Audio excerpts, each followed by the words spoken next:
Hello, everybody, and thank you for tuning in to the Liberty Report. With me today is Chris Rossini, our co-host. Chris, good to have you with us today. It's great to be with you again, Dr. Good. Let's talk about the Federal Reserve. That deserves a lot of attention, even though over the years I didn't think they paid much attention. But I would say compared to the 1970s when I first got to Washington, the Fed has become much more important. It was always behind the scenes that you heard about the Federal Reserve. But no, today I think people are getting very concerned and very hopeful that they're going to pull it out of the hat again. But the one question I have gotten over the years has been who owns the Fed? And, and there's lots of ways to look at that. Who controls the Fed? Who are the owners? Who owns the stock? Who owns the power? And we'll try to sort a little bit of that out.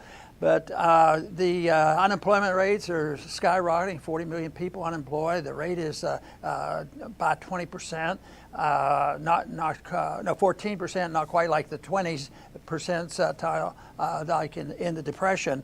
But it is very significant what the Fed is doing, and it looks like they've temporarily revived the bubble. At least they stopped the bubble further exploding, but I don't think it's all over. I think we're going to have a second wave of the market going down. It was a big crash. Everybody knows things are different now, and the unemployment, and it was combined with this tragedy brought on by coronavirus, which wasn't the event that caused everything, but it was the event that really precipitated it and opened it. Even though the Fed was on the ropes even before coronaviruses, the stocks were going down and the signs that the depression and recession was coming. But this really, made it much, much worse, and people are very much aware of it. The concern I have right now, just in trying to pursue what I like to do, is try to explain things. I would say that the coronavirus may well have been used as a deflection away from blaming the Federal Reserve for the downturn, because nobody really talks about the Fed causing all this trouble. Right now they're saying, hey, this Fed's pretty good. They got the stocks going back up again. They've just handed out $3 trillion. That's not bad. Not many groups in the country or in the world has ever done that. So there they are, printing money like crazy. But then the stocks popped up, which I think will just be temporary, because the economy has not revived. There's so many problems. And the philosophy based on how they ran the bailout and the solution for coronavirus panic, that hasn't gone away, and that's going to be with us. And you combine that with the Fed, and I think that's a main reason why we're going to be in trouble for a long time. And there's going to be a lot of panicking going on, and we hear of that. Our foreign policy, I think, is still in trouble. And this whole idea that printing money is going to be the solution for printing too much money. And that's what they're trying to do. But there's a lot of fear out there, and it's fear that drives things. The fear is what gave us the Federal Reserve in the first place. It's fear that what gave us this overreaction to coronavirus. So people should, be exposed to other ideas to explain what's going on, rather than just listening to the demagogues, because it's easy to stir up the fear, and that's what we have to deal with, and that seems to be one of the targets for those individuals and the groups who are very much behind the Federal Reserve System. And I believe the same group that's behind the Federal Reserve System, the deep state, a group of individuals that have a lot to say about it, they are also the ones that can orchestrate a panic over coronavirus. So they claim the Fed is supposed to help us, but they claim helping after they've created a bubble. But that is a big issue that's going on. I think it's going to last for a long time until people realize that something else has to happen. And I think that one of the confusing things about the Fed has been, exactly how it works, who owns it, and who controls it. Because the ownership, quite frankly, on paper, it said the individual banks buy Federal Reserve stock, and they get paid dividends on it, and that is true. Some people say, no, it's only those 6 big banks. They control it totally and completely, and they help create it. But some people argue, this is totally private, and that'll explain everything. Well, I don't think it can be explained by just saying the Federal Reserve is private. I think there's a much worse term for it. the Federal Reserve is secret, and it was granted this authority by a congressional action by totally ignoring the Constitution. That is the reason that over the years, from the very first time I went to Congress, that I've demanded, and hopefully someday they'll learn more about it, is an audit of the Fed. I think if the audit occurs, people will realize what kind of shenanigans are going on. But some people say, Ron, you should only talk about abolishing the Fed. Well, I talk about that too. I wrote a book, Abolish the Fed, End of the Fed. But that's not going to happen until the Fed self-destructs, or we have a lot different people in Washington. Right now, the Fed is in charge of further messing up this country and further undermining our liberties, and further financing wars.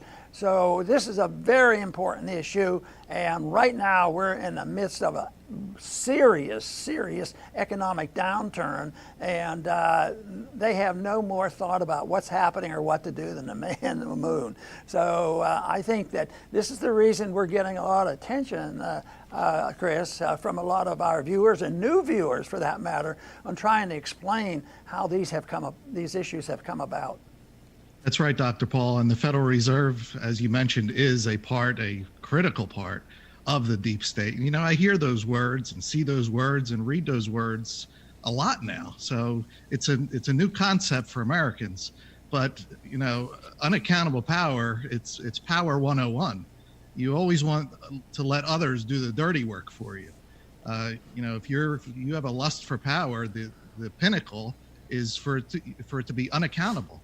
And, you know, America's founders were brilliant when it came to liberty and understanding power. That's why they tried to chain down government by saying you can do this, this, and this, and that's it. You can't do anything else. They wanted to prevent interests behind the throne from using politicians to just expand power. Unfortunately, those days are gone.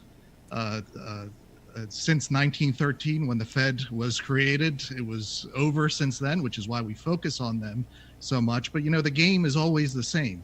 The only way to neutralize deep state, politicians, any form of government power is with liberty, and especially sound money. Very, very good. And the argument I get against what I always wanted to do was audit the Fed has always been the Fed is supposed to be independent, and if you do that, then there'll be a political pressure on what to do. And that was the argument from the very beginning. Matter of fact, Wilson, when they established the Federal Reserve in 1913, he was strongly in favor of having the 12 regional banks, and they would be privately elected bank, and that they would represent the community, so to speak. Well, the whole thing is his argument there was that he didn't want to centralize it, but that was just fluff. That was just pretense. And right now, this is one of the arguments they use. They say the Fed has to be independent. And I always use the word differently, because you have to understand that they aren't really independent. They're controlled, like Chris says, you know, by the deep state. And even though the Federal Reserve Chairman is approved by the Senate and all this, they're still, you know, representing of the deep state. But the secrecy is always there. Independence is not what they want. They don't want people to know what's going on, because it's big time. Just think of if just since this crisis hit on the coronavirus a month or so, that they could create and pass out $3 trillion. Why don't people say, how do they do that? You know, in the old days, it was more difficult. You couldn't print that much money. And we still use that word casually. They print up the money. They don't. They just have a computer there and can tap it in, and that puts credit digits in the system, bail out the banks. They bailed out a lot of people already. Individuals are getting checks. But I think the big change right now, and why we're going to see this differently than any recovery before, even the difference in 08 and 09. And that is, yes, they're going to bail out the big banks, and they've already got in front of the line, but there's also this effort to avoid this thing and say that's the only group that get bails out. So now they want to bail out individuals, which is impossible, but it might make people feel good for a couple days or a week or so, and they'll be very upset if they hear what I say, because they say, you know, I got a check and I was able to pay my rent. Yeah, maybe you could pay your rent for 1 or 2 months, but what are you going to do in a year from now if your jobs don't come back. And so they now have started this helicopter money. They're trying to get the money in the hands of people, and the helicopter really is the electronic transfer of funds immediately. You have to give them credit. In days, maybe they were planning it, within days they had that all geared up. And a lot of people had it. They were so fast to it, they even sent the money out to the dead people because they didn't have enough time to get them off the list. So I think that is what's going to happen. So what will this do for the average person? The average person is going to suffer worse because it won't solve the problem of unemployment, but it'll temporarily make people feel better. But when money is spent more in the hands of the consumer, what happens? That pushes prices up, and that just like one of the major goals that the Federal Reserve really admits to, and everybody knows about it, their main goal isn't just price stability and full employment, because they don't do a very good job. For years now, their goal has always been take care of the stock market. And all you have to do is listen to our president. I mean, that's how we really went gangbusters this last year when the Fed thought they should slow up a little bit, don't print so fast. And a lot of political pressure was put on them, and they turned it up again, and the bubble got bigger and bigger until, the expected bursting of the bubble has occurred. And that's why they are doing this. But prices are going to go up. The consumer price index will go up.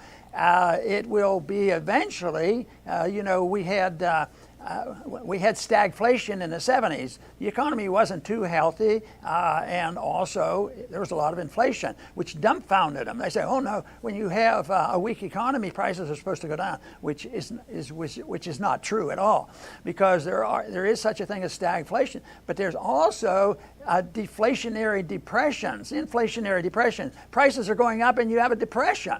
And that is like what's happening in Venezuela. The prices aren't going down. The money supply is not going down. Money supply keeps increasing. Prices keep going up, and they don't get a healthy economy. And here they have one of the richest countries in South America with all their oil. And the factor is missing, and Chris already mentioned it.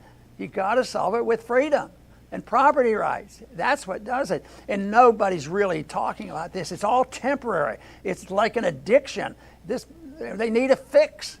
Everybody needs a fix right now. And the demanding for a fix is going to grow and grow. And the only thing that they have to offer is more digits, more of a money supply, not more freedom and more sensible understanding. And it's just going to be the same old thing until it ends. Now, I think it's going to end, and something has to change. I think we will lose our reserve status as the world reserve currency.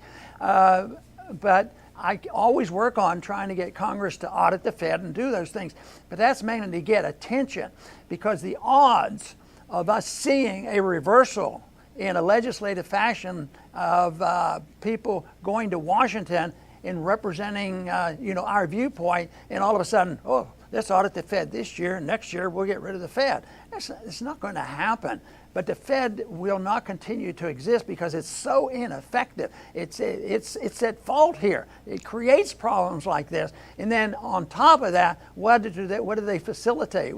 Last week or so, we talked about the facilitator. They facilitate war and welfare and deficits and anything a congressman and want to do. The only contest is not between should we be doing this or not. It's a contest between, the Republicans and Democrats. Who gets to print the checks and write the checks? Who gets in front of the line? Whose friends get taken care of first? But they all believe in warmongering. They believe in the welfare state, and they believe in manipulating interest rates and think that that's all it is. But that's all they've heard in our universities, probably since the 30s. The Keynesian model has been around for so long, it doesn't work, and yet they just say more and more and more. They're addicted to this, but eventually it'll overwhelm, and the people, hopefully, by then will say, well, maybe we don't need a Federal Reserve. Maybe we don't need these printing presses. Maybe we don't need the Fed to be the facilitator. Maybe we don't need the Fed to be the taxer. because when they print that money, it dilutes the value of the money you have. So they've stolen money without knocking on your door by the IRS agent. It's a gimmick they've used for years, and they've gotten away with it. We've had special benefits given to us because we could print the reserve currency of the world. They're still dependent on the dollar. But it can't last, and nobody knows the day it's going to end, but it will. It's on shaky grounds right now. The economy was on shaky grounds, and we've seen how quickly it could collapse. So eventually that could happen with the currency itself. The confidence in the dollar could collapse rather quickly too. So, Chris, let's do our very best to change that attitude so that they'll look toward sound money for an answer. That's right, Dr. Paul, and so many great points. I don't know which one to highlight, but what our viewers should understand is that they do not know what they're doing. It really is ad hoc, and it cannot last. And if you think about what happened after the 2008 crash, they blew up the biggest bubble to ever exist in the world, and now they're printing money at magnitudes even greater than what they did in 2008. So it's possible, and nobody knows what the future holds, to see new stock market highs with tens of millions unemployed. I mean, you want to talk about fodder for leftists, because they're going to just say what they always say, blame capitalism, blame capitalism. There's no capitalism anywhere. We need capitalism badly. We need free markets. We need sound money and no Federal Reserve. Capitalism died when the Federal Reserve was created. And, we're seeing now the destruction that this system creates. We have 40 million unemployed. And as our friend Jeff Dice points out, it's much easier to destroy than to build. These lockdowns are not being lifted, at least not 100%. You have governors that have political incentive not to lift them because everybody hates Trump. And the Trump administration is not helping. They paid people to stay home from work. They've sent out all these welfare checks. And the thing about welfare is once you give it out, good luck trying to take it back. Now politically it'll hurt you. And he wants to get reelected in November. He's going to take away the welfare checks. So it's a big mess. The stock market is not a reflection of reality. And all of this comes back to the Federal Reserve. Yes, and things can change rather rapidly. I remember so clearly in 1971 when they put on wage and price controls along with getting rid of the gold standard totally and completely. But once you lose the ability to price things in the market, supply and demand, and put on controls, it's devastating. The economy collapsed real fast. Fortunately, they had enough sense in a few years later to get rid of the price controls. But prices are so important. It tells the savers what to do. It tells what the spenders are supposed to do. It tells what the businessman has to do. It knows what prices should be.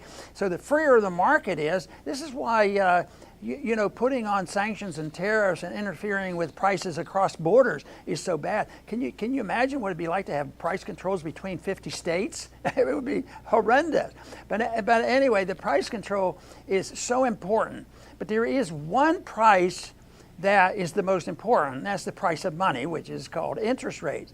And the interest rates tell people what to do. They give you an idea of what a real cost would be to invest. And you should, in capitalism, in free markets, what you have to do is get an indication on what's available with true capital, not printing press money and credit out of the Fed, but what is true capital? What kind of savings rates are out there? And then they can work that into the decision on how much risk they can take. But that's gone. That's gone now. All they're talking about right now is very, very low interest rates, 1% and less. And they say, well, within a month or so, it's going to be negative. And you're going to run an economy on negative interest rates? The whole thing is absurd.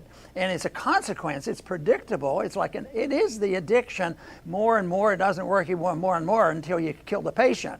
And unfortunately, right now, the patient is the whole economy, and it won't be, just our economy. Chris mentioned how clearly it is. It's a bigger bubble than ever because it's been a dollar bubble. It's worldwide. So when it goes down, It astounded me how this overreaction to coronavirus has been spread worldwide because of just the system that we have devised. But this whole thing that there'll be negative interest rates and all the Fed can do, they created $3 trillion here in the last couple of months. Why can't they create $10 trillion next week? They can't. They might, but they can't do it and expect good results. So I guess eventually somebody's going to have to encourage the American people to endorse, and I'd like to participate in that encouragement, that we need a different idea of what governments should be doing. A government shouldn't be a central economic planner. They shouldn't be manipulating the currency, and they should, be in the business of protecting our liberties and our property rights and freedom exchange, voluntarism, and get rid of the authoritarianism that may crop up. But the authoritarianism now is 99% of it's coming from our government. And authoritarianism doesn't work because that's what the politicians love, and they're anxious to do it. So there's a lot of authoritarians fighting over the pie in Washington, but they're not fighting over common sense, and they're not fighting over getting rid of the Federal Reserve financing their wars in the welfare state and coronavirus bailouts and all these things. They're not even talking about it. And it always amazed me, although I'm not surprised, that in the midst of the impeachment hearings and even the coronavirus hearings, there was always enough time to vote for a bigger budget. And the budgets will always be passed, and I think on one of them they didn't even actually have a vote. It was just by voice vote, and the Congress wasn't even there. And it's irrelevant in many ways, because if Congress won't do it and pretend it's legal, the Federal Reserve will do it. And the Federal Reserve, just think, the Constitution said you have to have authorization, appropriations, and every penny has to go through that process that the Congress spent. Well, now, how about that $3 trillion? Nobody authorized it, nobody appropriated it, and yet they do it. Well, it's an emergency, and we better do it. Yeah, well, why don't we think about the emergency and decide that more poison is not going to solve our problem? That's right, Dr. Paul. I'll try to finish up on a positive note, because we believe in liberty, and we cannot ever allow people that believe in power to squash our optimism. So if you want to know what the deep state wants, look at what the political class does. And when you look at the political class today, you see nothing but lies and deceptions, fake news, fake money from the Fed, fake stock markets, fake wars. Does anybody really believe that America, by turning countries into dust, is bringing freedom anywhere? I mean, we need freedom here. We have our own freedom problems. There's fake welfare. There's hundreds of trillions that have been promised to people. Where are those hundreds of trillions going to come from? So if you look at the deep state and the political class, look at the means that they're using. They're not building anything that could possibly last. If you want to build something to last, you need the truth. You need free markets, sound money. You need voluntary interactions. With those means, with those materials, you could actually build something that lasts and that actually stands the test of time. Very good, Chris. And I'm sure we have listeners listening to this, and they say, well, it still sounds too complicated. It shouldn't be this complicated. And you talk about the Federal Reserve, I can't follow all of that. And it doesn't have to be complicated. And I'm going to try, to make it as simple and clear-cut as possible. Because we start with the premise that we as individuals own our lives, that we have self-ownership. Government doesn't own us. We don't get our liberties from government. So therefore, what we produce is ours. And we ought to have the right to tell the world and everybody else, if it's our money and our life and it's the fruits of our labor, it should be ours, which means, well, that's pretty radical. That means you couldn't have an income. Yeah, that's a pretty good idea. And we didn't have one from the beginning of our country up until 1913. So I think that's a pretty good idea. So self-ownership is great, and everything should be voluntary. It should bring people together, because if you have a society like that, and you have some people that like to spend their money, gambling, and some other people like to spend their money investing, you wouldn't argue over this. People would make their own decisions, and if they made a mistake, though, this is always the thing that gets people. If you do have this, you earn some money and you decide to invest and it goes bad, you don't have a right to go to somebody else who was more cautious and have a better business going. So, but this whole idea of freedom of choice brings people together in social matters too, whether it's personal habits, whether it's religious beliefs, or anything else. And that's why liberals and progressives and conservatives ought to all come together. We want liberty, and we don't want anybody telling each other how to use it, as long as you don't hurt people, you don't steal, rob, and kill. And believe me, that is not complicated. Those ideas have been around for a long, long time, thousands of years. Mankind has talked about this, and at times they do better than others. We certainly, our country tried to follow those rules, in our early history. But in the last 100 years, and we have drifted a long way, because 100 years ago, a little bit more, we didn't have an income tax, we didn't have a Federal Reserve, and we had a high respect for individual liberty. We weren't the policemen of the world. So it does change that. We have to usher in a new age where we will, have emphasis on liberty, and it's not new or strange, but it can be improved, it can be better. I always argue that, yes, we could have a hard money, honest monetary standard rather than paper and fiat, but it can be decided in the marketplace, and I think we could do a better job even than the Constitution did in our early years, because there were still some fuzzy things. But even its imperfections lasted up until the death of using the metals for money was up in 1971. It was messy, but now it's really messy. Fiat is bad news. It's unethical. It's immoral. And I'll tell you what, that we should be able to get a majority of the American people to say, that makes sense, and it really isn't complicated. I like this idea of owning oneself, owning what we do, being able to keep what we earn. That to me should bring us all together and fight for liberty. I want to thank everybody for tuning in today to the Liberty Report. Please come back soon.